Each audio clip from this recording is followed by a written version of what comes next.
Hoje faremos uma breve viagem pela vida e pelo trabalho de Jean Piaget.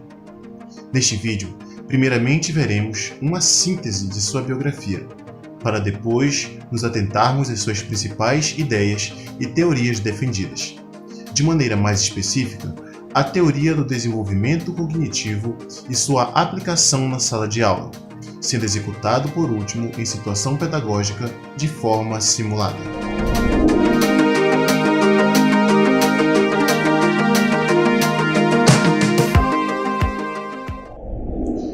Jean William Fritz Piaget nasceu em 9 de agosto de 1896, na cidade de Neuchâtel, Suíça. Desde muito pequeno, já apresentava grande interesse por mecânica, pássaros e fósseis. Descreveu seu pai em sua autobiografia como um homem ativo, dedicado principalmente à literatura medieval, e sua mãe como uma mulher inteligente, energética e, em parte, neurótica. Ingressou na Latin School aos 10 anos, idade na qual escreveu seu primeiro artigo para um jornal de história natural de Neuchâtel, e onde teve oportunidade de estagiar com o diretor da instituição, Paul Godet, recebendo de forma satisfatória durante os 4 anos que dedicou-se a estes serviços por pagamento um determinado número de conchas raras da terra e da água, ao final de cada expediente. Prosseguiu seus estudos e publicou vários artigos, até mesmo sendo convidado a assumir o cargo de zelador da coleção de moluscos do Museu de História Natural de Genebra, o qual não pôde assumir pela não posse de diploma de bacharelato, visto que, pela juvenil idade, ainda não cursava nível superior. O contato com estas áreas de conhecimento levou a pensar a respeito do problema epistemológico, não vendo em nenhuma dessas uma resposta última. Por este fato, concluiu que a psicologia poderia fornecer a relação entre a biologia e a epistemologia. Piaget obteve seu bacharelado em Ciências Naturais na Universidade de Neuchâtel e, em 1918, aos 21 anos, alcançou seu doutorado, partindo depois para estudos sobre psicologia na Suíça, trabalhando em 2 laboratórios e na Clínica Psiquiátrica de Bleuler.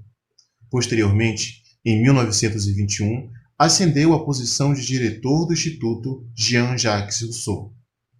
Já entre 1952 e 1962, foi nomeado para o cargo de professor de Psicologia Genética na Sorbonne e deu aulas na Universidade de Genebra. Durante toda a sua vida, dedicou-se ao seu trabalho de pesquisa, o qual resultou em um vasto leque de publicações.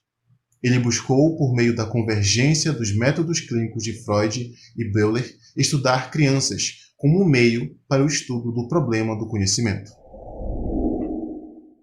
A teoria piagetiana é a mais completa teoria construtivista. Ela abrange de maneira objetiva e geral a construção do conhecimento e o seu processo evolutivo no indivíduo, desde o seu nascimento até a sua maturidade cognitiva. Ela parte da ideia do sujeito enquanto ser biológico e ativo na sua própria construção do conhecimento. Mas como se dá a construção do conhecimento para Piaget? Para Piaget, a construção do conhecimento é fruto de um desequilíbrio, ou seja, ao se deparar com o conhecimento ou objeto novo, o equilíbrio nas estruturas do ser humano será abalado. Para se equilibrar novamente, o indivíduo terá que assimilar e acomodar o desconhecido na sua estrutura cognitiva, ou seja, para o indivíduo ter a sua própria construção do conhecimento, ele precisa ter o desequilíbrio, assimilar e acomodar o seu novo conhecimento. No entanto, a construção do conhecimento e o desenvolvimento cognitivo irá ocorrer de forma específica. Dessa forma, Piaget irá elucidar 4 estágios de desenvolvimento cognitivo, que são eles: estágio sensório-motor, que vai de 0 a 2 anos, estágio pré-operacional, de 2 a 6 anos, estágio de operações concretas, de 7 a 11 anos, e estágio de operações formais, de 12 anos em diante.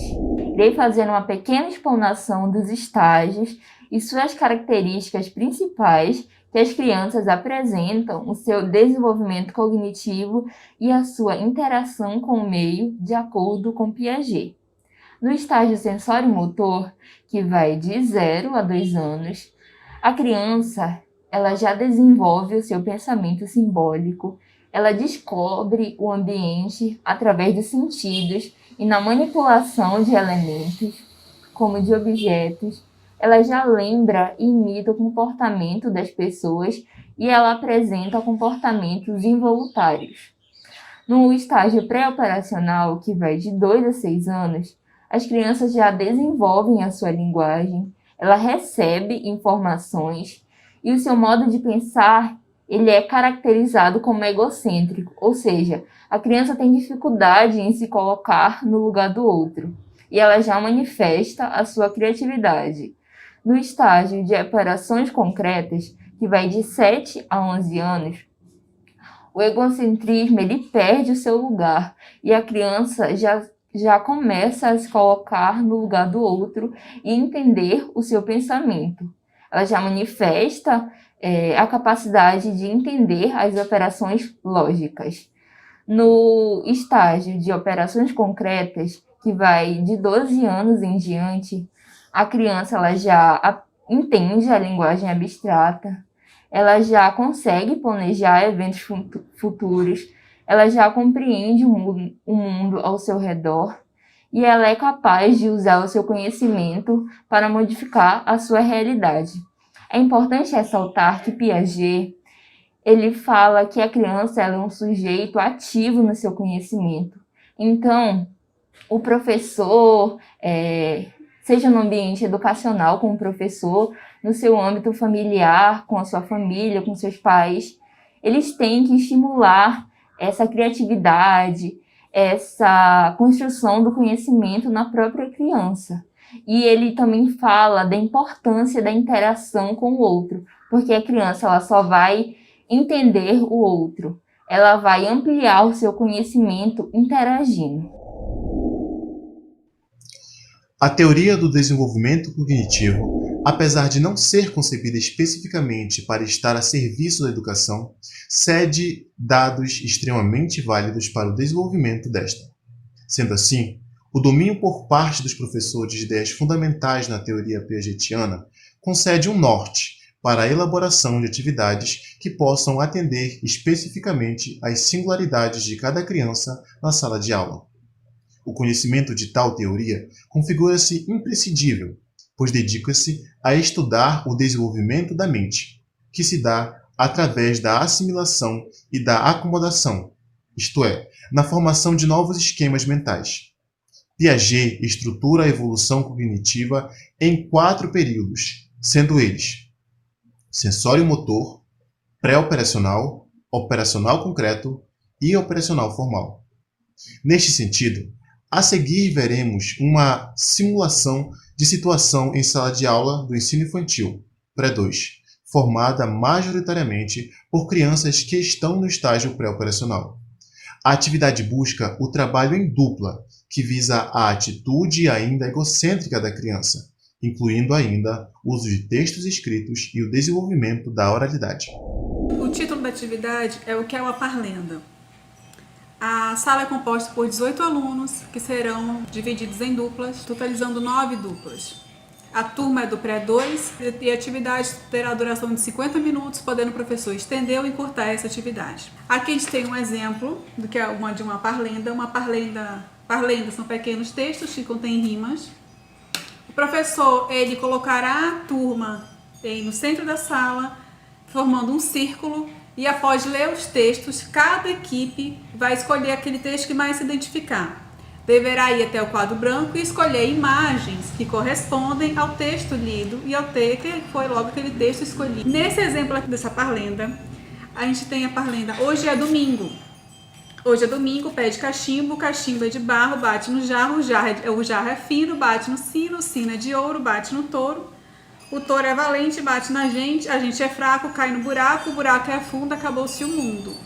Então, aquela dupla que escolher essa parlenda deve ir até o quadro e escolher qual as imagens correspondentes ao texto, que no caso é o touro, o cachimbo, o jarro e o sino, e dizer aqui essas imagens, elas rimam com o quê? Com quais palavras? Após isso, cabe ao professor indagar os alunos sobre sua percepção sobre o texto e indagar sobre aquilo que os alunos puderam perceber e que mais se identificaram com o texto também. Dessa forma, o professor pode auxiliar, ajudar esse aluno com o seu vocabulário e a interagir ali com a turma. Lembrando que trabalhar em equipe é ótimo para crianças, principalmente porque a criança traz com ela o egocentrismo. E trabalhando em equipe, a criança pode, dessa forma, perceber o seu local no mundo e poder também ajudar o outro a se encontrar nesse espaço, a ter o seu espaço, ajudando assim a criança a viver de forma mais pacífica, a viver realmente uma sociedade.